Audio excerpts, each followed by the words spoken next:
Kevin, to kick the question to you, with Ja Morant having what is essentially an MVP caliber season, do you think that he can elevate the point guard position to a new height in the future?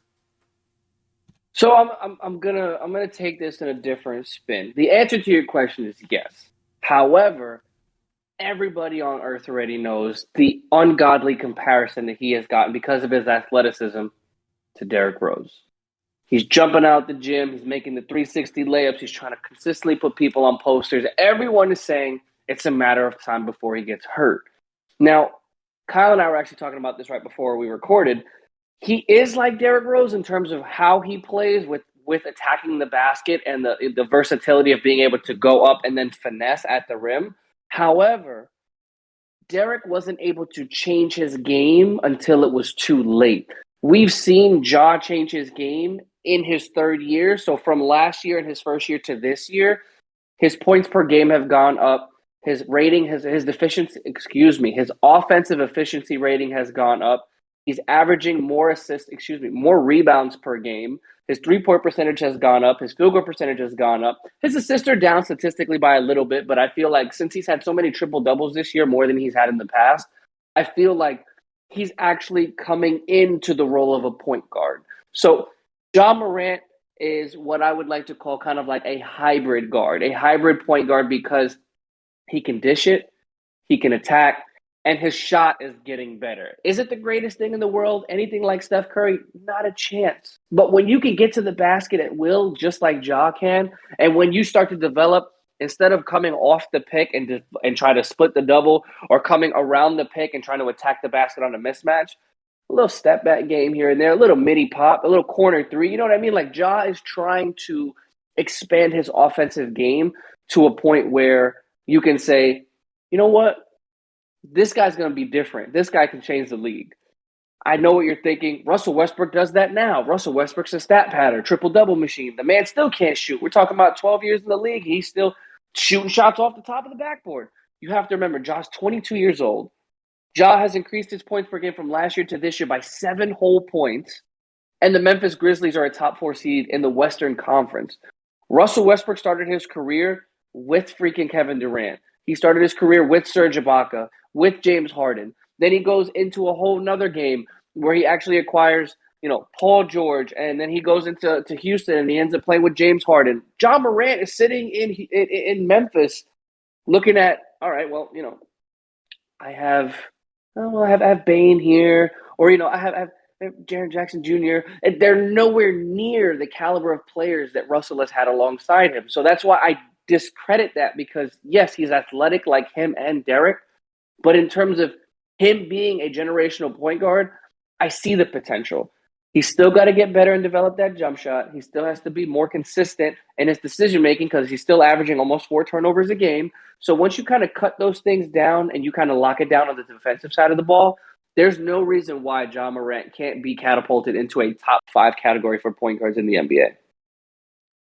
Yeah, and the way that I see it with Ja Morant, despite the fact that he is 22 years old, still has a long time to go in his respective NBA career. I could see him as a future face of the NBA within the next 4 to 5 years if he continues this trajectory. Now, the one thing about point guards, especially ones that are getting off to a very good start, like what you mentioned with Derrick Rose, the hype that was behind Derrick Rose when he was with the Bulls, it was phenomenal. I mean, he single-handedly took away an MVP from LeBron James when LeBron was on the Heat in the early 2010s. There was a lot of hype around Derrick. And then Derrick had the knee injuries. He was never the same. He could never recapture that level of play that he had before the injuries.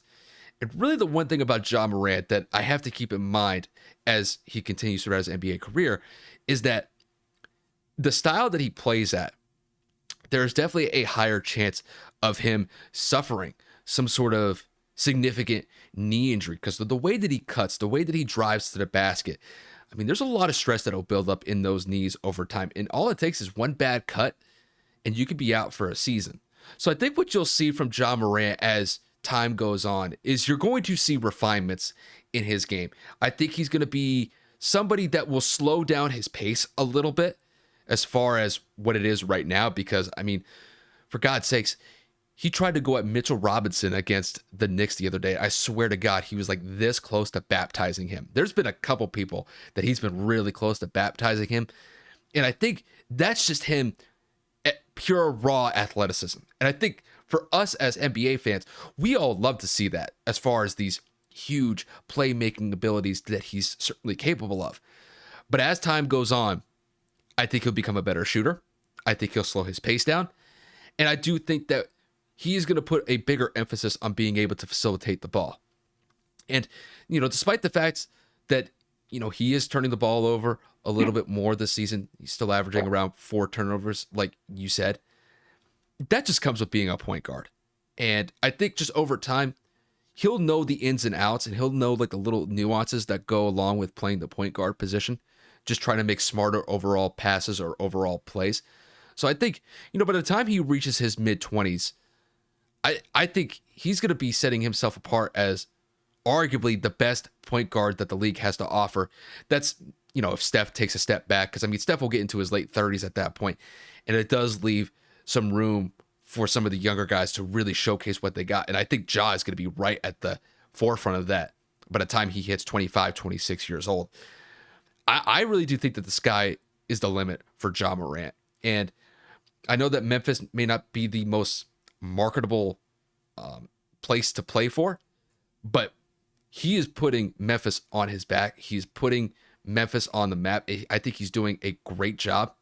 And really the main thing right now is just stay consistent, and barring any sort of injury, significant ones, hopefully you never get to see, I think he's got all the capabilities of being possibly the future face of the NBA once we get into the prime of his career. I really do think it's that good for Ja if he plays his cards right. And that's just how I see it.